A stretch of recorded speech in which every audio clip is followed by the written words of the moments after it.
That we're gonna go over, I have 4 steps that I like to look at when I'm looking at my finances. And so for those of you who were in last month's session, we did speak about identifying our vision and goal setting, but the major takeaway that I really wanted to hone in is who do you need to become to achieve those visions that you have for yourself. And so it's super important that we not only have the strategy, but that we also understand the mindset behind any and everything that we do.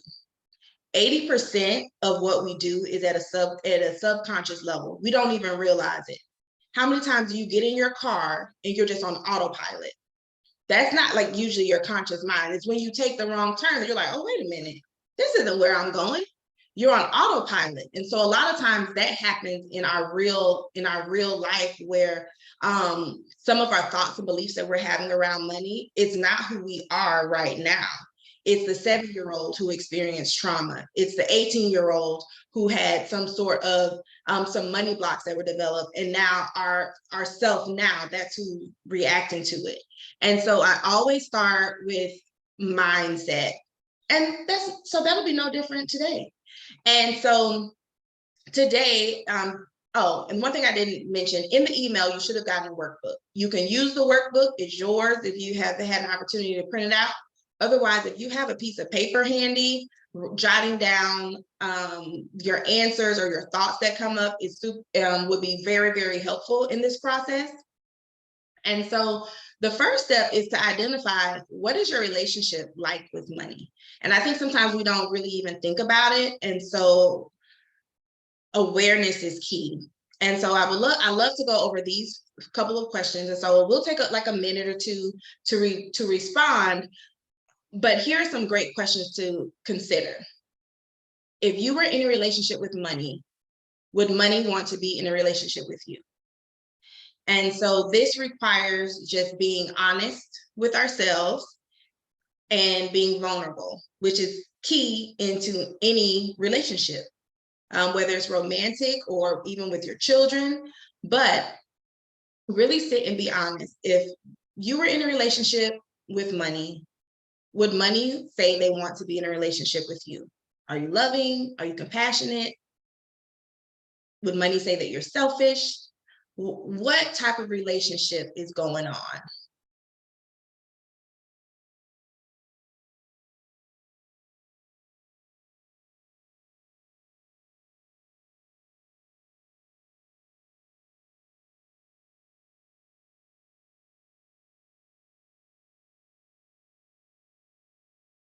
And then a follow-up question to that is, what would money say is its biggest complaint with how you treat it?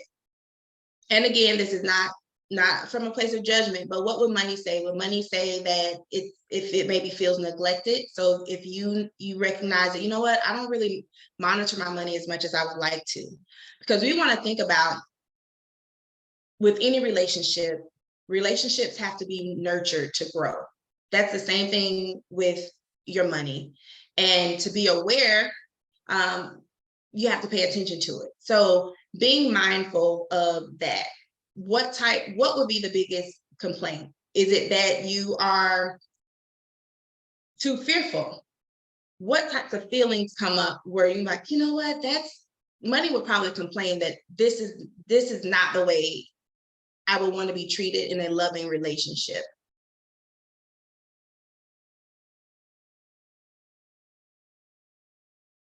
And then the last question to consider is, what type of relationship would you like to have with money?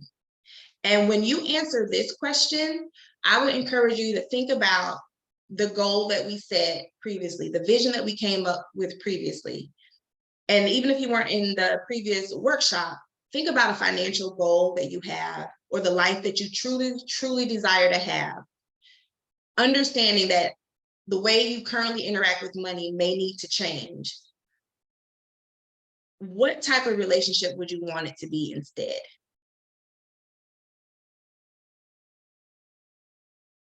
Yeah, that is a big one. Someone said, I'm not mindful, I just expect it to be there. And that's one way I have definitely been. And it's important to recognize that I just expect it to be there. And when it's just an expectation, but you aren't necessarily doing the things that are necessary to keep someone there and happy, what are the results of that? And that is the importance behind identifying the relationship, is just using it to collect information and being realistic of, if I keep this style of relationship, how can that impact me in the long run? And so if it's just expecting someone to be there, but you're not nurturing, will that person leave? Will they get tired? And so these three questions really bring that to the forefront. Okay, well, and that's okay. And that is okay. Awareness. This is what it's about. It starts with awareness. And so would anyone like to come off mute and share or anything? If not, we'll keep this train going.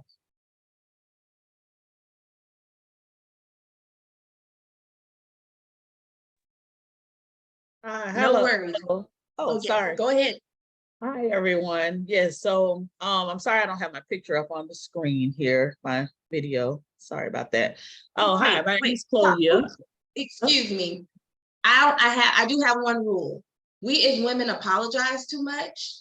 And so there's no sorry in this space. There's no reason to be sorry. I'm just saying we apologize entirely too much. So, you can say, excuse me or something. There's no, we don't have, and we explain too much as well, but that's not about money. So I'll just dip it and listen. So I'm going to go back to the first question real quick. It says, how does it feel when you look at your money? Sometimes I feel sorry for my money because I feel like I overuse my money for the wrong situations. And just when that happens, sometimes I am, I can go back and I can, kind of go back and fix it, but a lot of times it is not fixable. So then I tend to take that situation and just kind of push it under the rug like it doesn't exist, and then it just grows. For some reason, I'm not nurturing that, and it just grows and grows. It becomes a situation.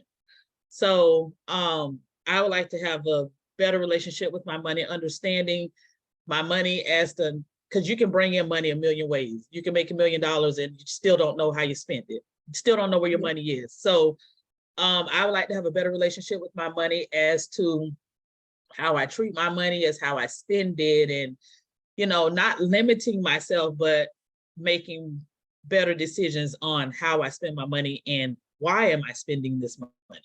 Ooh. So especially with trying to start a business. So those things money is definitely, me and money have a really awkward relationship. So that's my thing. I have a lot to say, but go ahead.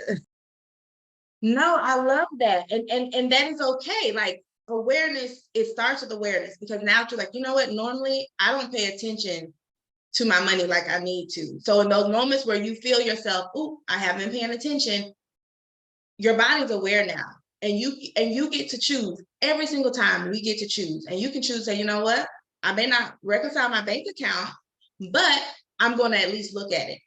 I'm going to look at it and then be able to say, you know what, I was spending money last week because my hormones were out of whack. So now next month, you can start looking at your calendar and saying, you know what, when my hormones get out of whack, and, for those of us who can track ourselves and we're normal, you can start getting things in place. So when that time of month comes up, you're already in prep mode as opposed to being reactive. And so that's what just the awareness will breed. Oh yes, Kristen, you go ahead. Hi, yeah, this is Kristen. I hope you can hear me okay. I just want to say thank you for this workshop, and thinking about the questions and writing some things down, I was so scared of money because my parents had a really bad example of it. And so I was scared of credit cards, like the exact opposite. I was like, I don't want to go into there. Everything was supposed to be like cash or just anything like that. And so I feel like I'm on like a first date kind of basis. Like maybe they'll get to know me if it was money, because I've been learning a lot. But there's so many like misconceptions out there and so many different like opinions that I love like getting more information about like the facts and everything like that. So thank you for having me here. You are so welcome. And that is a beautiful space to be in, is being curious. Curiosity is key. And just being aware of that. And like, I've been afraid of money. Money isn't scary. The unknown is scary. And you can fix unknown by reading, studying, connecting. So welcome and congrats on being here. Because like I said, you could be a ton of other places. And so speaking of that, now we've identified kind of what relationship we feel like we have with money right now. The next is, I alluded to that a bit, and that is being proactive in being able to almost anticipate, and I don't like that I use mistakes, but I couldn't come up with a different word, but maybe like determine what triggers happen that cause you to avoid tracking your money. And so you guessed it, there's another exercise. But here are some questions to consider. When you look at your money, what does it feel like? What feelings come up? And so what I would like to do first is I'm just going to go to the next screen, because here's an exercise that is really, really helpful in starting to just, in case you don't always sit in feelings, because sometimes, especially women, we're on to the next, we're busy, we have 16,000 things to do. But it's really important for us to just sit still sometimes, and it only takes a couple minutes. And so if you're up for it, we can, do this together. And all you need to do is, get comfortable if you can. If you're driving, do not do this. And you would just get comfortable and we'll do 3 deep breaths. And so I like to do breathing in for a count of 4, hold it for 4, and breathe out for 4, just three times. And so we can start now. We're gonna take just a couple breaths to center ourselves. So in for 4, 1, 2, 3, 4, hold for 4, 1, 2, 3, 4, and breathe out. And you can do that again. Breathe in for a count of 4. Hold for 4. And out for 4. And one last time. Breathe in for 4. Hold for 4. And breathe out for 4. And while your eyes are still closed, I want you to think about the act of just getting ready to look at your finances. So you're going to you're logging into your bank account to look at your bank statements, or if you still get paper statements, you're now going and opening up the mail to look at your bank statements. Perhaps you have an Excel sheet that you're tracking your income and your expenses. You're now about to start entering the amounts into that schedule. Whatever your process is, perhaps your process is literally just thinking about it and not doing anything because it's just so overwhelming. That's still a feeling. But whatever it is, think about that right now. And you can now open your eyes. And what feelings came up? Were there any emotions that were triggered when we haven't even done anything. We're just thinking about doing it. If any emotions came up, the objective of that type of exercise is, again, just being aware of your emotions. Because if feelings of dread and dread usually for me feels like there's a pit in my stomach. Sometimes my heart starts racing a bit. Sometimes I sweat. It's, you know, your body, and it's different for everyone. But you can tell when a feeling is an exciting, great feeling, or when it's like overwhelming or anything like that. So just pay attention to that. Because with feelings, if negative feelings like fear, anxiety, stress is coming up, your body is not going to want to do it. And so just being mindful of that, and then we can start working on, and then I'll give you tools at the end that will support you in making and identifying how can we make just looking at our numbers not cause that reaction in our body, because our body wants to protect us. And our body is going to prevent us every single time from doing something that's going to cause fear, stress, anxiety. And so this exercise was just to get you aware, to kind of get you to see how do you feel before you even look at your numbers. And that may be an area where can be explored to get started.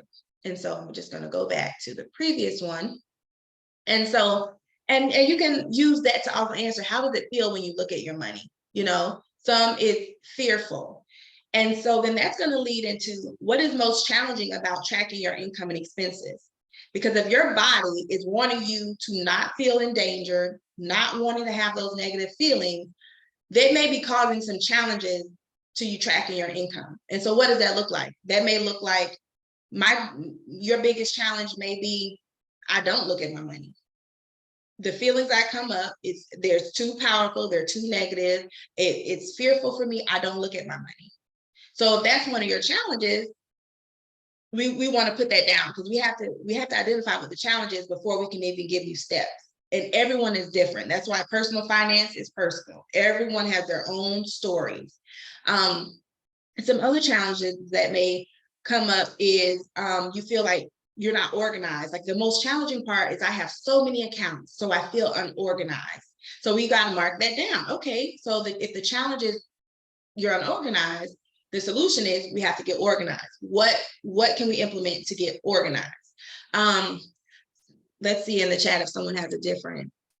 Okay, dread, always make mistakes and think about how short-term decisions affect long-term. So that could be that's a challenge.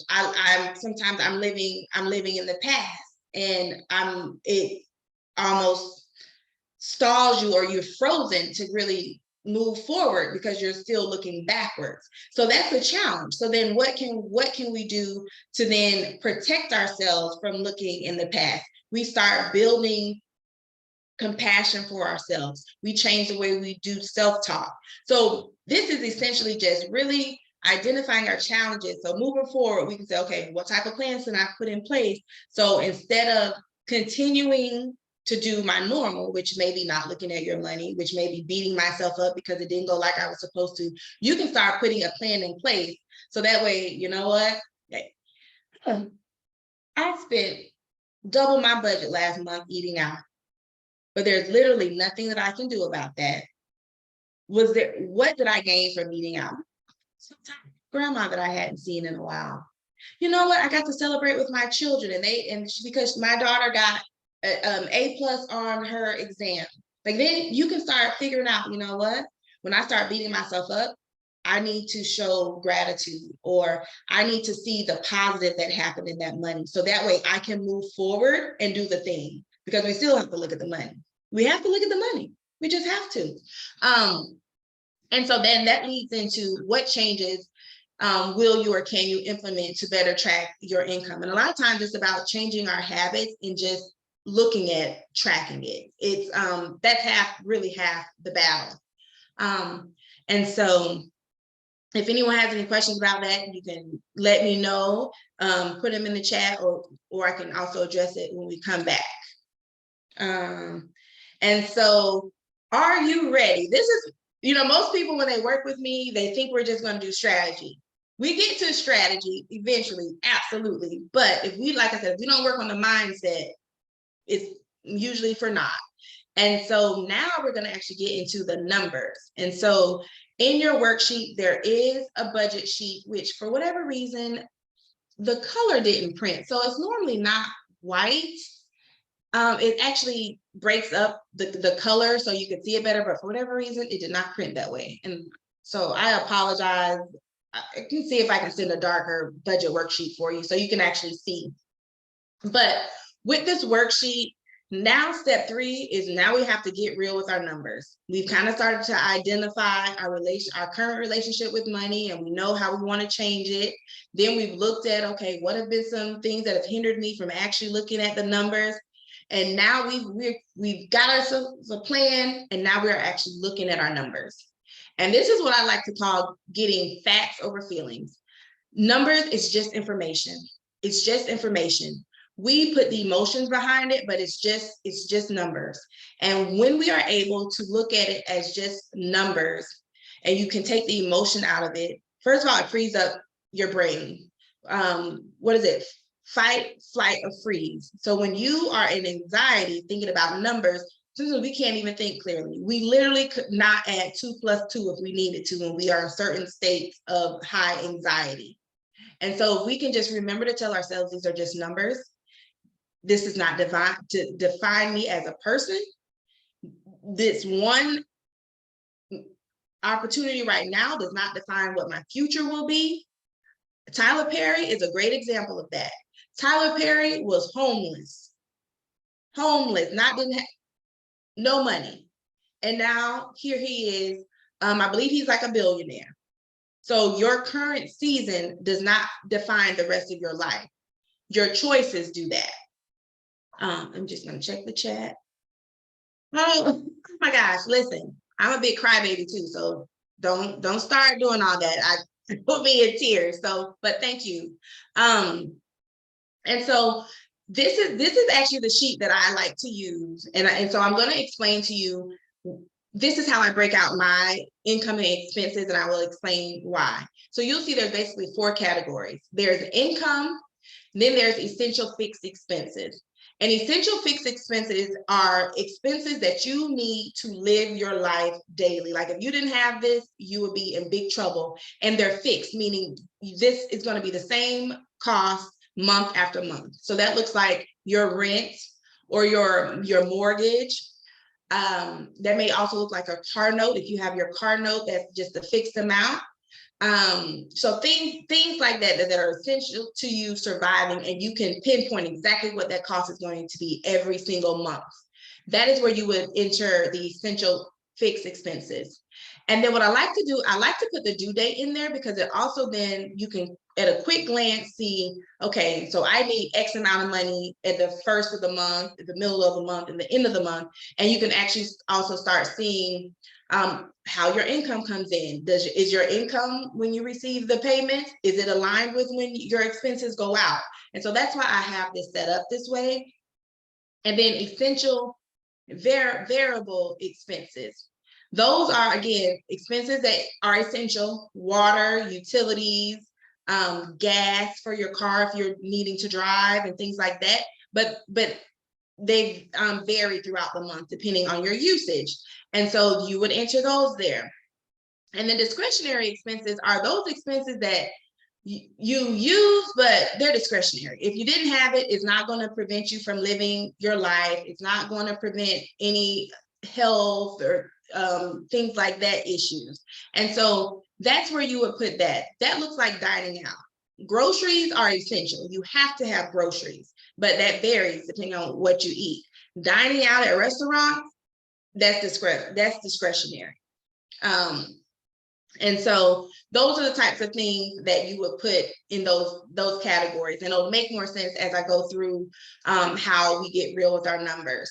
So I know you all probably haven't compiled this information, so this will be more of an activity that you can do when you get home, but you will get these slides. You'll get a copy of this replay, and so you can definitely go through this on your own, but following the same steps. And so once you pulled out your bank statements, and you want to look at your bank statements, you want to look at if you have credit cards, any way that you spent money this month, you want to be able to track it. So if you are someone who you use cash, if you can remember to take out a notepad and just write, what did you spend the cash on? So that way you can at least track and see where the money is going.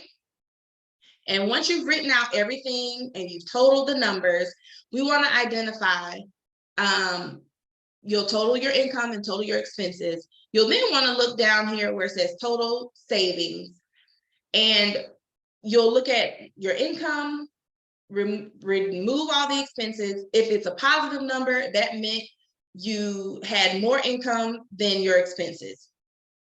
If it's negative, it just meant that your expenses exceeded your income for the month. Now, the next step with that is we want to get curious as to why. Again, what do I say? No judgment here. We're just saying, we're just looking at the facts of the information. So then you can start looking at, okay, my expenses were more than my income. What expenses were they? Were they the essential fixed expenses? And you can start to analyze and identify, oh, it's my expenses that I really can't control. So if that is the case, you can get curious about, okay, how can I change anything? What am I doing? If you identify that it's discretionary, you can start identifying, okay, are there any changes that I need to make? And it's purely just really identifying where is the money going, but not from a space of, oh, why did you go out this week? You know, you didn't. No. It's just, okay, all right, my discretionary expenses were super high this month. How can I do that? And another way that you can tell, even without putting everything, all your numbers here, if you find that your debt is increasing, meaning your credit card balances are going up, or you find that you're pulling from your savings, chances are your expenses are outpacing your income. And when we say what needs to be adjusted to create the goal, when we can, is really to have a surplus. And having a surplus now allows you to allocate that extra money either to paying down debt, saving towards goals, or whatever it is. So the goal is to get a surplus. What needs to be adjusted? And why I like looking at that is if your essential fixed expenses are more than your income, now it's time to start getting curious and saying, okay, is there anything that I can do to increase my income? So that what that looks like is maybe that's asking for a raise at work. Maybe that's exploring other opportunities. I think women are extremely loyal, and I love that for us. But sometimes we are staying stuck in jobs, relationships, whatever, and that are not serving us and protecting us because of loyalty. But there's nothing wrong with seeing what else is out there that could better support you and your goals, especially when it's your essential fixed expenses that can't really be changed. Now, one area is with essential fixed expenses where I see sometimes can be changed is car note. Car note is probably can be a kiss of death for some people, because sometimes we look at, can we afford the payment and not can we afford the car? And that's a big difference, because perhaps in this season of your life, you can afford a $600 car note, but maybe that's not necessary. Maybe if there's another car that you can have, or sometimes it's, can you save cash and then buy a cash car if that's going to support you in getting to your long-term goal quicker. And so evaluating that, looking, especially with a car note, if you feel like, oh gosh, this car note, when I look at my expenses, is really, really high, you can actually sometimes call the bank and see if they're willing to refinance to a lower rate. Right now with used cars, you can explore, is there a way to sell that one and get a cheaper car with a lower payment? You can get curious about, is there any way that I can change this circumstances with rental or mortgage? Sometimes is it possible to leverage having a roommate if that's something that you can open yourself up for? Is it just really getting curious about how can I change some of these expenses if possible? Oh, let me just check the chat. Oh, I'm currently, yeah. Yes, okay. Oh yeah, I've definitely done I call it the credit card shuffle. I've had credit cards with 0% interest to free up some time and just being diligent about paying it off before your 18 months ends. But even with zero income, it is about being creative. So if you realize, look, my essential fixed expenses is as low as they can be. My essential variable expenses as low as they can be. I have no discretionary expenses because I have no extra money. Then we can get curious. How do you then increase your surplus? We have to increase your income. Clovia mentioned it earlier. There are so many ways to make money. Perhaps it's, and this is what I shared with someone. Sometimes you do what you have to do and not what you want to do. And it doesn't have to be forever. Sometimes it's just a season of doing what you have to do for a little bit. And so that may look like, I don't like dogs, but I know I have 3 neighbors that I could walk their dog and make an extra $300 a week.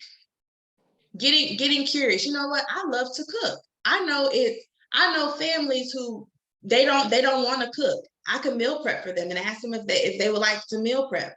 I always encourage you to do something that you enjoy doing. If you can, you may not want to do it, but it's something you can do. I'm in the process of, I don't love tax prep, but when I need to do it for income, I do it. I mainly like tax planning and supporting businesses in more strategic planning. But I understand that when I need and have to pay my bills, I may have to do something that I don't want to necessarily do, but I can do it and I enjoy doing it. So just be mindful of that when you're making extra income. You don't want to do anything that's like forcing you to do something you really don't enjoy, and keep it legal. But I don't have to tell you ladies that, but I just want to say that. And so those are just some tips on what you can think about when you're identifying, well, what do I need to adjust? Basically, is it a not enough income situation, or maybe are you overspending in an area? And then determine where you're going. I overlap this a little bit, but start looking at what is your largest expense category. Can any changes be made there?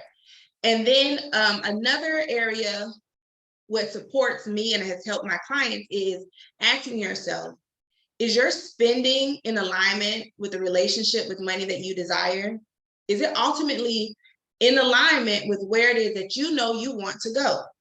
And if you without judgment, when you look at your money and you see, oh man, I spent $1,200 last month eating out, but you know you have a desire to save $500 because you want to purchase your home, without judgment, you can literally say, is this supporting me in getting to my goal? Is this supporting me or is this hurting me? Just as simple as that. And being honest and vulnerable with yourself. You know what? This is hurting me right now. How can I start to change that? And then what tools can be used to better manage money? Actually using a tool, that's one start, is using an Excel schedule if you have it, writing it out on pen and paper. I'm also going to touch on this in resources later on, but if you have, there's an app called Mint. You can use that. And I love Mint because you can actually connect it to your bank account. It'll download the activity. You can create budgets in there. You can connect it to your other assets and you can start looking at like your net worth and things like that. It can give you triggers when you're starting to get close to your budget for certain spending categories. So I do love it for that. And it's all in one spot. So perhaps it's just identifying what tools can make it easier for you to actually monitor your finances. Other tools may be, you know what? I don't know how to create a budget. Getting budget books. I'm gonna share some more of those in there. Perhaps it's I need actually some support. And so maybe it's looking and getting curious as are there people, are there groups within your price point range that can support you in better managing your money? And so that's what you would do for step 4, is determine where your money is going and questioning, is this in alignment with where I want to go? Okay, let me just check. See, oh, I love that. The Mint app. Yes, so see, we've got some co-signing here. Yep, you can use Excel. So the graphic that I made is actually, you can put that in Excel and it'll calculate it for you instead of manually doing it. Oh, Money Dance. I haven't heard about that one. We'll put that one down. Thank you. Oh yes, every dollar, that is good as well. And so now what? You guessed it. We go right back into our mindset. Now we've taken the time and we know where our money is going. Now it's really, we go back to reinforce some of our feelings around money, just to see how are we doing. Now that we're monitoring our money, as you're tracking your finances, again, pay attention to your emotions and how you are physically reacting to the process. Notice any changes in how your body feels. Notice your thought process. So when you're tracking your money, and if your thought process is, I'm never going to have enough money, I'm always going to be in the red, I'm never going to be able to save, that's what's going to happen. And so just paying attention to it without judgment, what thoughts are coming up and how can you start to change that? Like as soon as it comes up, I literally talk to myself out loud sometimes and say, Alex, how is that? Is that really true? Is it really true that you're never going to have enough? And sometimes that's enough for me to stop and like, you're right, that is not true. It's true if I keep telling myself that, but it's not true. Like literally, now don't do this in the grocery store.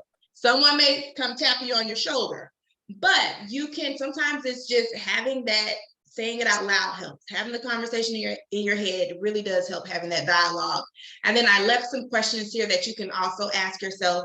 How did you feel before, during, and after tracking your finances? Because sometimes we feel like we are doing so, like, oh my gosh, I have no money. I don't know where my money is going. I just don't have enough. And when you actually look at your numbers and you're like, oh wow, if I just stop this expense category, eating out is mine. I'm going to be honest with you. That is my worst. That eating out gets me every time. But if I just stayed home 2 nights this week, I've just saved $100 a week. That's $400 a month right there. $400 a month, just that quick. And so you can start identifying, like you could start before you start, you think you have no money. When you actually start looking at, after you go through the process, you're like, wow, I have extra money. Look, think about, were there any triggers? Like when you're looking at your money for that month, was there something that happened that month that caused you to overspend or not spend or whatever? Like I said, are there any unhelpful thoughts or beliefs about money that are coming up? Like you feeling like you're never going to have enough? If that's a belief, how can we debunk that? Do you have any positive emotions? What gets you excited? Because we want to pour into that too. It's not all gloom, dread, and all that with money. What positive emotions are coming up? What can we do to reinforce that? And overall, how are you reacting to your overall well-being? The goal is always to feel empowered around your finances when you can, even when you're living paycheck to paycheck, and you don't have any money. How can you feel empowered? Like if you've managed to have food in your stomach all week, you know, think of that and like, you know what, it wasn't that much, but it got me fed all week. And then lastly, some of my favorite tools, affirmations are super powerful. And you can look on Pinterest for those, YouTube, Google. I love money affirmations, positive money mindset, releasing money shame, because I think a lot of times shame and guilt keep us from actually speaking out, using our voice, getting support. So again, I commend you all for being here, because it's like, that's raising your hand and saying, you know what, these are some information I want to know more about. We mentioned money tracking apps, Mint, Rocket Money. I like that because it actually tracks subscriptions. That's another area. Before you know it, you've signed up for subscriptions, and if it's those annual renewals that hit you, and you're like, what? $45 for what? We forgot to turn off a subscription. And so Rocket Money can actually go through and identify those for you. Excel, Google Sheets. I love Google Sheets because it's on the internet, and so you can access those wherever. You can also get an app and do it on your phone. And then good old pen and paper. There is something magical about writing pen and paper. Meditations, I love that for just getting grounded and being able to really start working on more of your subconscious. And so I love Insight for that, Breathe, and YouTube. I love YouTube, especially at night, listening to the ones that run all night, and they support and reprogramming your subconscious. Books that I absolutely recommend that you always read is Get Good with Money by Tiffany the Budgetnista. And when we're trying to establish new different habits, Atomic Habits, I think is just next level, very helpful. And just to, in summary, we identified your relationship with money. We identified some of the mistakes or triggers that you can avoid when tracking your income and expenses. We were able to get real with your numbers and then learn different tools for tracking your income and expenses. And then we identified some areas that may be costing you money, and then even some areas where you can use to help you save money.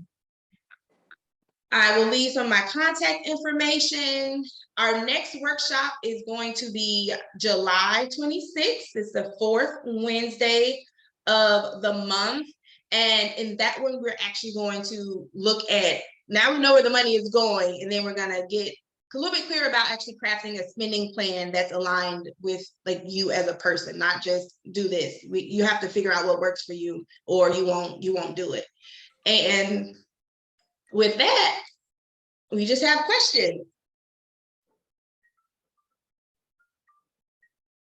Okay, good. Oh yeah. Money, attitude, and emotions. Money is so emotional, so emotional. So when I became a certified financial planner last year, and they added a psychology section to the exam.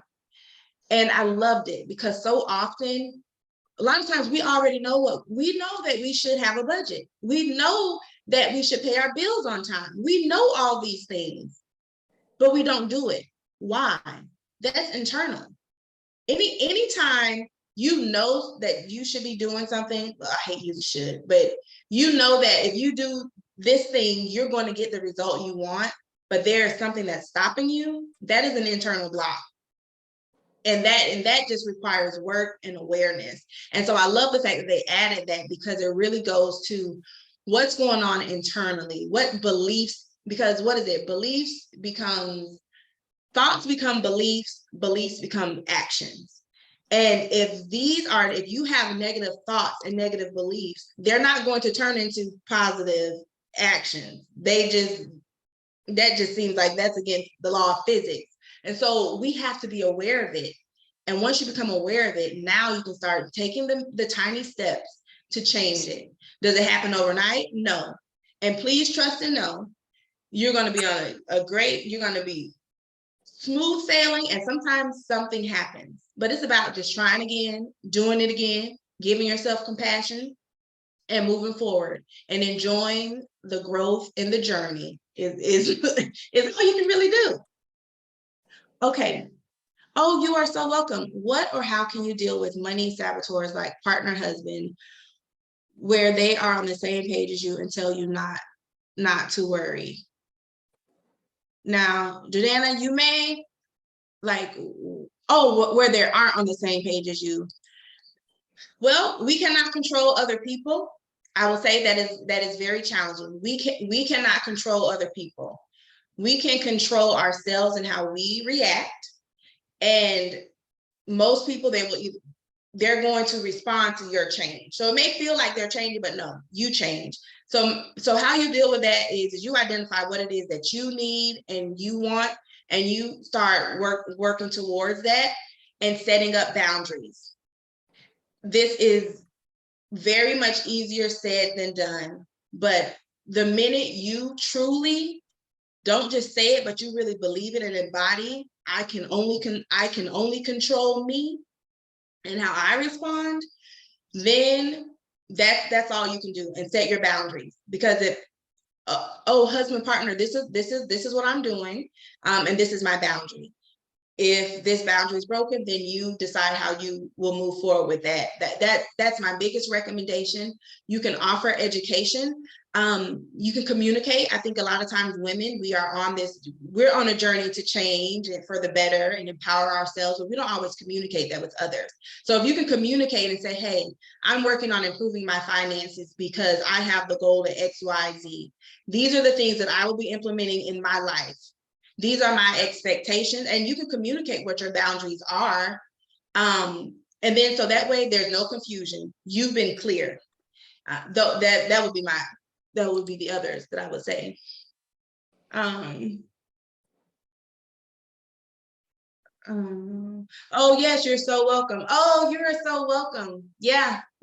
It really does. It really starts with like the emotion behind it, and I'm glad it hit home.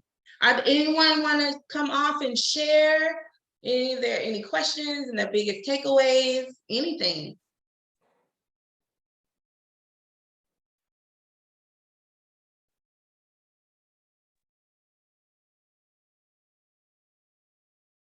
Are you there? I'm not sure if. Yes. Hey. Hey, girl. How are you? Life is good. Making it that way. Yes. Thank you for hitting home today. Any suggestions of, so you said Excel spreadsheets and Mint are a good place to start. So that's doing the work part. Where can you find tools to do the work on the emotional part? Oh, wow. Well, there's so many. I feel like a lot of times starting with boundaries is important. And I'll send some of my favorite boundary books in there, but there's this, I don't want to butcher her name. So, but boundaries is super important because I feel like a lot of times that's boundaries with ourselves. A lot of times we're saying it's someone else, but it's like, no, it's us.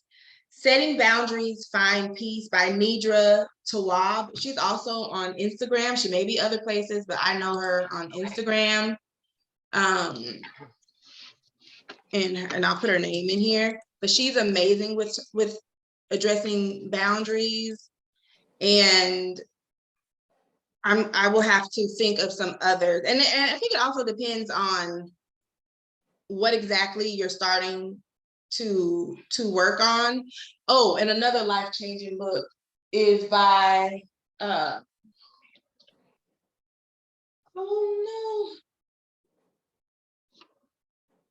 no, You can email it to me. That's okay. Yeah, but it is absolutely amazing. I recommend it to most of my friends. One day my soul just 40 days and my soul just opened up. And so that is another one that's really about self-discovery, and it goes through 40 days of you dedicating like 5 to 10 minutes in the morning to yourself, and it touches on so many different levels, but I'll add that one in there as well. By Iyanla Vanzant, that's her name. She has some amazing books as well that starts with the internal work. But I will add both of those ladies in there.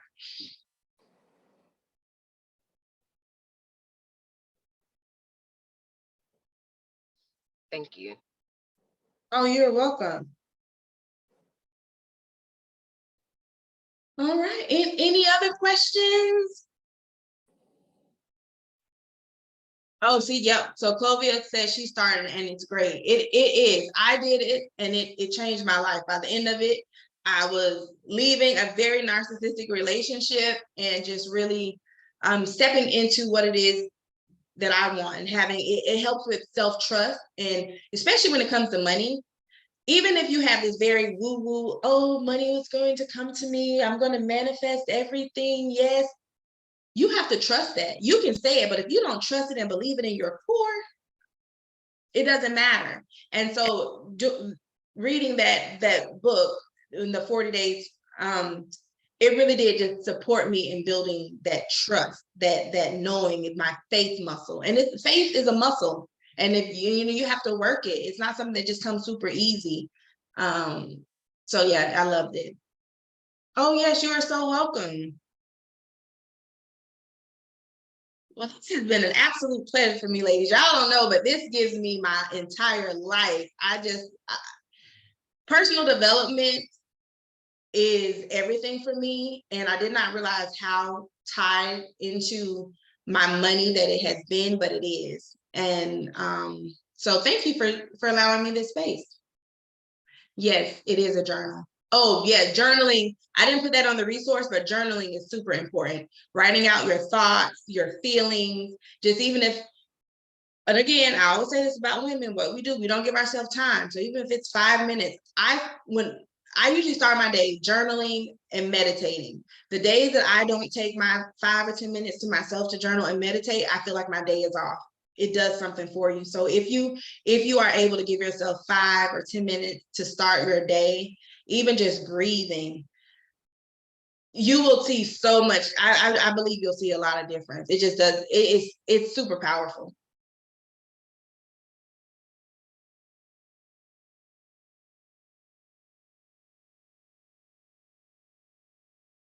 Any other questions?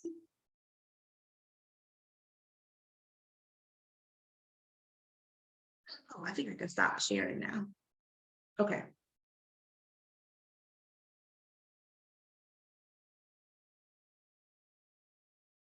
Self-sufficient is necessary to building confidence. When you finally allow yourself to feel and be confident, it changes your whole life. Amen. That's the truth. Definitely.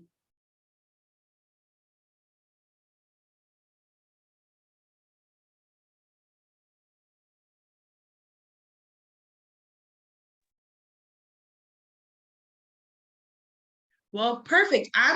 The replay will be sent out. You'll get access to the slides. I'll add the workbook. Yes, that is. The book is One Day My Soul Just Opened Up. That is exactly it. That is the book. I love that book. I love that book. I bought extra copies and gave it to friends. I did because it just meant that much to me. I said, this can change someone's life. Now you have to do the work. Now, then, oh, and this other thing, don't beat yourself up if you miss a few days. Just pick it right back up and start again. It doesn't have to be done in 40 days. So if you feel like, because that was me, what if I don't do it in 40 days? That's okay. Just pick it back up. That we put this pressure on ourselves. That is okay. We're just going to pick it back up. That's all.